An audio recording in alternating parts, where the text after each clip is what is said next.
Hi friends, welcome back to my channel. আজকে আমি করব তেঁতুলের আচার। তো সেই তেঁতুলের আচারের রেসিপিটাই তোমাদেরকে দেখাবো। তো দেখতে থাকো আমি তেঁতুলের আচার কিভাবে বানাচ্ছি। দেখো বন্ধুরা, আমি এখানে কিছুটা পাকা তেঁতুল নিয়েছি। তেঁতুলটাকে আমি একটু জলে ভিজিয়ে রেখেছি। তারপর এটাকে চটকে আমি এর কাতটা বার করে নেবো, তখন আবার তোমাদেরকে দেখাচ্ছি।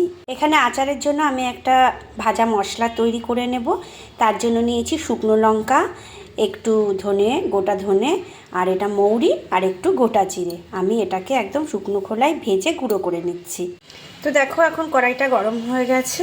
এর মধ্যে আমি 3টে শুকনো লঙ্কা দিয়ে দিলাম। শুকনো লঙ্কাগুলোকে একটু ভাজা ভাজা করে তারপরে আমি গোটা মশলাগুলো দেব।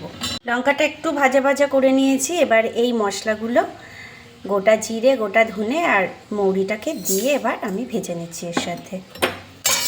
গ্যাসের ফ্লেমটা কিন্তু বাড়ানো যাবে না, একদম গ্যাস সিমে রেখে মশলাটাকে ভাজতে হবে। মশলাটা থেকে যখন সুন্দর একটা গন্ধ বেরোবে তখন বুঝবে যে মশলাটা হয়ে গেছে।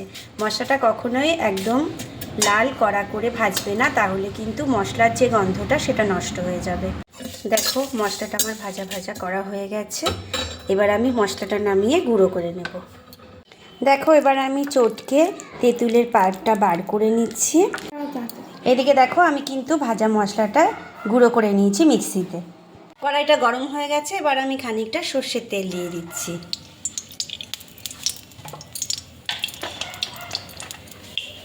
গরম হয়ে গেছে, আমি 1 চামচ এর মধ্যে 5 ফোড়ন দিয়ে দিচ্ছি।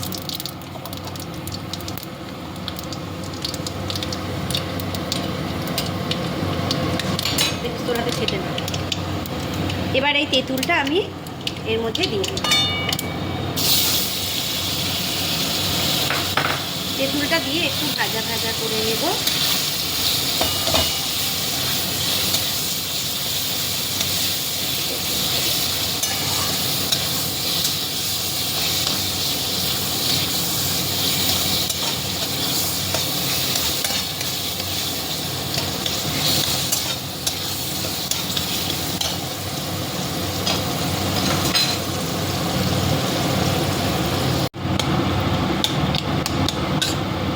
তেঁতুলটা একটু ভাজা ভাজা করে নিয়েছি। এবার এর মধ্যে আমি দেব একটু হলুদ গুঁড়ো, দিচ্ছি 1 চিমটে। দেব রোজকার একটু খাবার লবণ,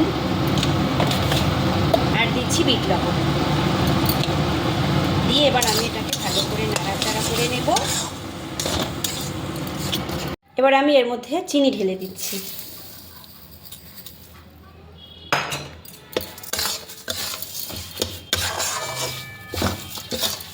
চিনি দিয়ে ভালো করে মিশিয়ে একটু নাড়াচাড়া করে নেব। চিনিটা গললে একটু একটু জল বেরোবে চিনি দিয়ে। এবার দেখো, অনেকটাই কালার চেঞ্জ হয়ে এসছে। এবার তোমরা আচারটা যদি অনেক দিন রাখতে চাও, তার জন্য তোমরা এই যে ভিনিগার দেবে। আমি এখানে 1 চামচ ভিনিগার দিয়ে দিচ্ছি।